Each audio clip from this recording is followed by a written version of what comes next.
Hey guys, my name is Moshpiti, and today I've got a few replays in the Stingray 2, an Era 3 light tank this time, and a continuation to the previous video I made with the Stingray 1. We are on Rasaniai, and this is one of the earliest games I've played with Stingray 2 at this point, so I'm kind of still trying to figure out its limits, and how does it differ from the previous tank, as there are differences even though this one's stock. I find that the DPM is even better on this one. You can really put out some damage, but strangely enough the engine is actually weaker, so I'm gonna kind of struggle to figure that out, but let's see what I can do. It's in counter, so I make a very hard push. It doesn't matter which spawn I would get, I would always push the flag first, because so does all the enemies. Again, doesn't matter which spawn you get. So it's smart to just scout it out and see if you can get some early damage like I did there. I'm a light tank in Era 3. That means I will get rushed immediately when I'm lit up. So I move out, and again, I got spotted, somebody's chasing me. I knew that before that even happened. I throw smoke. He's gonna rush me anyway, so I'm gonna throw smoke and throw him off my trail. It's just something that's gonna happen every single time you play a light tank in Era 3. Heavies will rush you down the minute you're spotted, or the minute they see you with true vision. So you just have to play preemptively, like I did there. Just basically know that it's gonna happen and you can react to it before it's an issue. Take a cheap shot on the Type 85 there. My friend got taken out by a ammo rack from a BMP3. Very unfortunate, but it happens. And I move into a sniper support role basically here. As I said, the DPM on this thing is so freaking good. It would be a crying shame not to use that. So I try to get some shots into what looks like enemies rushing our spawn, which is an interesting choice, but can be effective. The gun depression on the Stingray 2. It only has gun depression at the front, even then it's not a lot. And that's not such an issue, as in like you're pretty fast to climb up hills, but you only have like 25 kilometers per hour reverse speed, if I remember correctly. So once you are on top of any sort of incline, it's gonna be quite hard to actually retreat from those. So think twice before you push over any sort of ledge with Stingray 2, as it's gonna be quite dangerous. Now we find a flanking shot of the Merkava 3. I can't go through its side, but there's actually a weak spot on the upper plate of it. Right there. So basically there's a strip of metal that is weaker than any other at the upper plate of the Merkava 3, and I go for continuous shots on it. And that's something you can hit with heavies, with light tanks, close range, long range. We were lucky enough that it was kind of angled with its rear up, so we had a very easy shot on there, but that's something you can keep in mind if you see similar shots to Merkava 3. Not sure about the rest of them, but Merkava 3 definitely has that plate, and it's definitely fairly easy to penetrate if you know what you're going for. Now I threw smoke earlier because I was getting targeted, and I wasn't sure where the targeting is going to come from, but it was actually coming from behind us. So I just ended up driving through the smoke. In a sense, it didn't matter where the shot's going to come from. Either it's going to block the view of the enemies shooting at me, or it's going to give me room to just go through it. And again, Stingray 2. What a gun. That was actually an AI, which it happens on the Era 3. It doesn't matter when you play. If somebody's been sitting in the queue for 3 minutes, and this isn't that popular of an era, so as long as somebody's been sitting in the queue for 3 minutes, it's gonna throw some AI in the game. I think we only had 2 per team on this one, but it's still, I would prefer actual players. But what can you do? Again, it's Era 3, that's gonna happen. That's just gonna happen. There are gonna be bots around today every once in a while.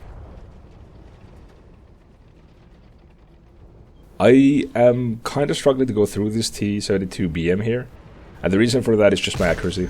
I try to go for its lower plate, but I keep hitting its upper plate, and that just happens quite a bit for me with this thing. Again, I'm not using a stabilizer, it's just not something I play with, but that would give you enough accuracy to always hit your shots, so if you feel like you need that, or prefer that, then absolutely use that. But you can, you know, hopefully tell that you don't need it. You can do quite fine without a stabilizer in World of Tanks. Take a cheeky snapshot of the Type 88A, as he was actually catching us off guard, but pushing a little too aggressively. That about wraps up the first game. There's still a Merkava 3, but it's an 5-on-1, and no matter how good he is, we know where he is. He's also in completely open ground, in the sense that he's not hugging a wall, he's not side-scraping off anything. It was a pretty good first impression, I gotta say. I remember distinctly thinking that the Stingray 2 is not that bad, but I was also surprised how little damage I had.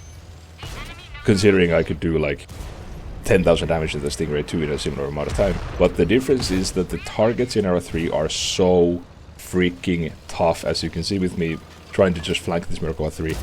Not only is my engine a little too slow, I actually end up blocking a teammate instead, as I didn't realize my mobility is kind of limited. I just can't go through the freaking Merkava 3. Either I have to go for the upper plate, the weak spot, or a flat side or a flat rear. So we end up realizing, okay, I'm just gonna not block more shots from my teammates, instead I'm gonna go for a tracking shot and let them finish it off. As we finish the first replay on 5,700 damage, 1,200 assisted. That's gonna be an MVP. Yep, 5 kills. Make some silver, make a bunch of XP, get the ace tanker. But let's see what I can do in replay number 2. Alright, so replay number 2, we are on Manheim, and it's a really hard map for light tanks on Arrow 3. I'm not gonna sugarcoat that. I think it's one of those maps where this one truly tests how well you've learned to manipulate fights in your favor. You need to never allow anyone to rush you. You need to be able to hide your hull from snapshots. You need to have a buddy, or try to stick with a random teammate if you can, the whole freaking game. Because if you get rushed by a heavy, or a heavy even finds you alone, they will try to ram you, try to shoot you, try to just take you out immediately, as you are just easy prey for any rogue heavies on this map. Let's see what I can do. I'm playing with my mate Maniac here. He's in his MBT-70. We're basically linking up right off the bat, like I said. Never go alone. I let him engage first, rather. As we find this Leopard 2A5 pushing in. Now, if I would have pushed him first, there's every chance he would have just gone over the hill and rammed me. That's just how people react to light tanks in Arrow 3, and you need to remember that, and you need to respect that, because it's gonna happen almost every time. Or rather, more often than not, at least. So you have to think about that preemptively, you have to play accordingly. It's not something you can prevent after the fact, after all. So just keep that in mind as you play light tanks in Arrow 3, and you'll be fine. I think a lot of people struggle with light tanks in Arrow 3 because they forget that you are just gonna aggravate your enemies more than any other tank. And it's a nice tool at times. You can really bait people into really bad positions, but it is also a very, very good way of getting taken out very early in the game. Snapshots. I take a lot of quick shots, snapshots, all sorts of sort of poorly aimed shots here throughout this replay, and the reason for that is because, again, I'm just focusing so hard on hiding my hull and giving us miserable shots for the enemies as we really can. Right there I sort of linger for a minute and the Chieftain gets a shot in immediately. Thankfully it's just a Chieftain and nothing worse like an MP-270, so I can take one shot from him. Now, see what happens when I don't aim in and I don't take my time. Instead I focus on moving my hull and moving my position. He misses his snapshot. He misses maybe even his targeted shot. So although I'm missing quite a bit of these snapshots, although I'm bouncing quite a bit of these snapshots, I'm trading that for my survivability basically. So you need to make the situational call yourself. Is it worth risking bouncing shots from the flat side of an Abrams? Or is it worth risking taking a shot? Practice, practice, practice. You'll know over time which was better for you. In this battle, I sort of flip between them. Now, I've saved all my hate points up to this point, so I can finally use my massive DPM. I mean, holy crap, this Stingray 2 has wild DPM for a light tank. To take out the T-72 BU, while I'm risking a shot, or rather expecting to get one shot in, because I have all these hit points that I saved by positioning myself well. So when the situation presented itself, I could use those hit points to basically farm a whole heavy. So again, snapshots have a time and place. You should never rely on them, but if it's worth the risk, then obviously go for snapshots. Now here's my older brother, the M8 AGS, and I say older brother as that's the direct upgrade of the Stingray 2. He gets taken out by me and my mate quite easily. And he was not playing very patiently, was not hiding his hull whatsoever. and he paid for it. And basically that could have been me. If I played the light tank like a lot of people tend to think you should play light tanks in Era 3, that would have easily been me. Now again, just showcasing the mad DPM of the Stingray 2, and the power of positioning. I think this guy's going for a snapshot, so as I hide my center mass, he just gives up on it. He's like, okay, frick it, I'm gonna go for the MPT-70 instead. As we dismantle him with relative ease. My mate unfortunately missed his first shot and hit the tracks, but thankfully my DPM is so wild that I was able to farm him anyway. Man, that was like the 4th BU, 5th BU maybe? There's yet another one that we go for here. Welcome to Era 3, I guess. And, but hey, we'll take it. The Stingray is more than capable of going through the sides and drive wheels of the BUs, so we're not complaining about the free damage. As we wrap up replay number 2, I hope you guys have enjoyed this replay so far. There's one more to go, but if you came here for the ace tankers, this is it. We finish on almost 8,000 raw damage, MVP 2, 5 kills, ace tanker, and I'll see you in the next replay. But for those of you who are logging off, thanks for watching and bye. Alright, so 3rd replay. If you guys made it to this far, thank you so much for the support. I've been blown away by all the support I've been getting on this channel. All the likes, the subscribers, all the comments, all the messages I get outside of YouTube. Just telling me you guys have learned a lot from my channel, learned a lot from my videos, you enjoy the videos, you enjoy the commentaries, you find them entertaining, and I'm just so grateful for that. I thank you.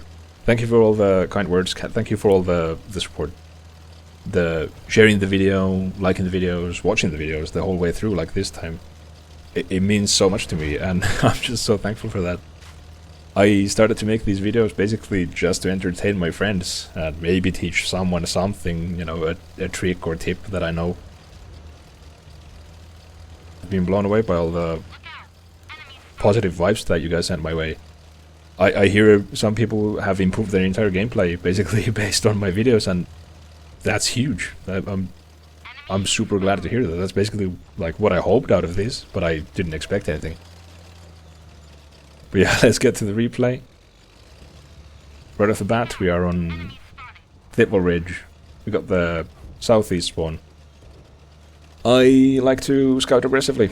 Same on both spawns. I basically scout the enemy spawn or enemy sniper locations as aggressively as I can.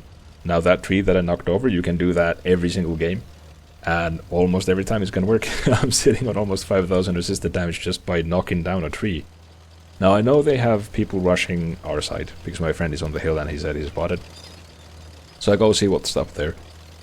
The reason this video doesn't make it to the main core video is because it's a heartbreak. Sorry to spoil that for you, but yeah, the enemy's gonna make very little mistakes that we can punish, very little mistakes that we can cleave the victory away from. The early scout on our sniper hill, I've said that in a previous video, that's how you win on their side. And shit, now we have to basically recover from already having lost the main advantage, which is the sniper hill and the right side. I got a cheap shot on the Abrams there, I'm gonna get way more, as he got into a very, very nasty position. He's spotting our team. He's hold down for a lot of our tanks, so we basically have to put in shots now that I have his flank and expose ourselves to snipers, but that's just what it is. We're down by 2 tanks. That doesn't mean the game is over. Well, that does already mean we've lost a lot of our momentum. Now my friend is trying to win over the sniper hill, but it's a really unfavorable fight. When you're spotted up there, you can take shots from every single part of the map. So I'm trying to take out as much like heat off of him from these snipers here. That's why I'm basically so fearlessly just being lit up, even though I'm a light tank. Every tank that's targeting me is not targeting my friend, and we need that right now. He abandoned the mountain. It's the only play he had. I'm gonna take a look at that in a bit. There's gonna be a full health heavy holding it down. There's also gonna be a BMP3 that we can't even see. So basically, it's an 11 to 12.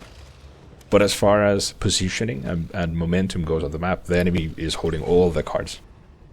So, again, didn't make it to the Ace Tanker videos, but I really wanted to showcase this to all of you dedicated viewers who stick around to the end of the video, to show you how you can at least try to get a decent result out of this map, even if even though it's gonna end up in a defeat. I'm already sitting on almost 10,000, or over 10,000 assisted, or combined damage, rather. I make this play almost every time. Well, I would say just about every time. Doesn't even matter what tank I play. It works more often than not. Obviously, you have to be creative as the situation develops, but it's a very strong start. Try to rush this this mount that I'm on, basically, and play it however you find fits your current situation. Now the heavy is finally going down, but the damage is already done. We've lost so many tanks on that flank, and while we don't know it at this point, there's also a BMB-3 still there that we can still light up, and he's still lighting up our snipers. He's still taking out tanks. It's just it feels like no matter what we do, we're always a step behind the enemy team. And that's probably how they feel a lot of the times when I make my videos. So we're just on the receiving end in this battle. The Stingray is just fantastic.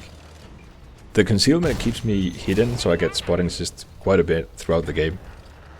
And the damage is just outstanding for a light tank. Again, because you're never reloading really long times, you get to put in opportunistic shots whenever you have one.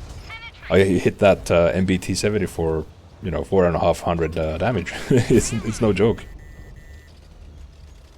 But there's just not much more we can do. It looked like a defeat pretty early on, so I started throwing... I wouldn't say throw my health away, but basically I threw caution into the wind so I can get as much as I can out of the game before it's over. And that's just something you have to do. Sometimes you just have to accept that the most you can do is the most you can do. We can't win every game. We just can't win every game. And that's just the reality of World of Tanks. No matter how good you are. And yeah, there we go. That's it from me this time. I hope to catch you in the next video, and that wraps it up. Bye.